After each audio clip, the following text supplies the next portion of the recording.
Hello everyone. आज हम पढ़ने वाले हैं नया chapter that is provisions of NI act for payment and collection of cheques. ठीक है।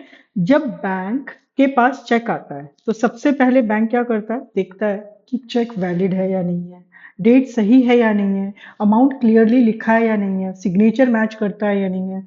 अगर उसे इन सब बेसिक चीजों में कोई मिस्टेक मिलती है तो बैंक चेक को रिजेक्ट कर देता है।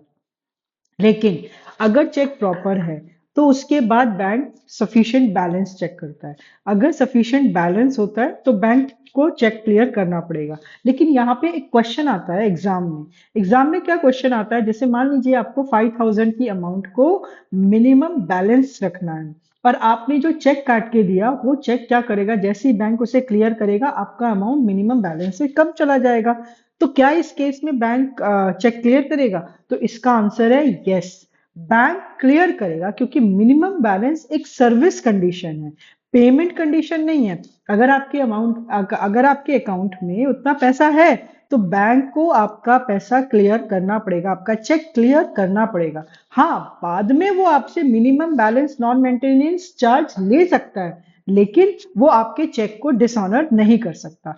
सफिशिएंट बैलेंस होने के बाद वो जरूर आपका चेक क्लियर करेगा। उसके बाद वो क्लियर कैसे करेगा, वो ये देखेगा कि चेक क्या ओपन है या क्रॉस्ड है। क्रॉस से क्या मतलब होता है, क्रॉसिंग में दो तरह की चीजें आ जाती है, एक आ जाती है जनरल क्रॉसिंग और दूसरी आ जाती है स्पेशल क्रॉसिंग।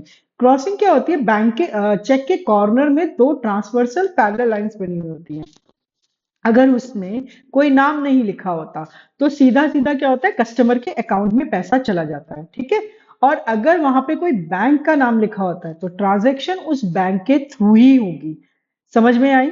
तो ये चीजें हैं। और अगर चेक ओपन है तो आपको कैश काउंटर से आप जाकर के चेक दिखाइए और आपको कैश काउंटर पे पैसा मिल जाता है। अगर चेक सही होने के बाद भी बैंक पेमेंट बहुत बार नहीं करता है, कब नहीं करता? जब कस्टमर ने कंसेंट दिया हो कि नहीं, मैंने चेक तो काट दिया है बट आप इसे क्लियर मत करिए। अगर बैंक के पास ये इंफॉर्मेशन होती है कि आप मेंटली स्टेबल नहीं है, आप बैंकरप्ट हो चुके हैं या आपकी डेथ हो चुकी है, तो इन सब केसेस में बैंक पेमेंट चेक को ऑनर नहीं करेगा। अगर बैंक ने चेक का पेमेंट रूल्स के अकॉर्डिंग किया, गुड फेथ में और प्रॉपर केयर के साथ किया, तो बैंक को एनआई एक्ट के अंडर पेइंग बैंकर को लीगल प्रोटेक्शन मिल जाती है। और लीगल प्रोटेक्शन मिलने से कल को कुछ भी अगर होता है तो कोई भी एक्शन बैंक के ऊपर नहीं लिया जाएगा।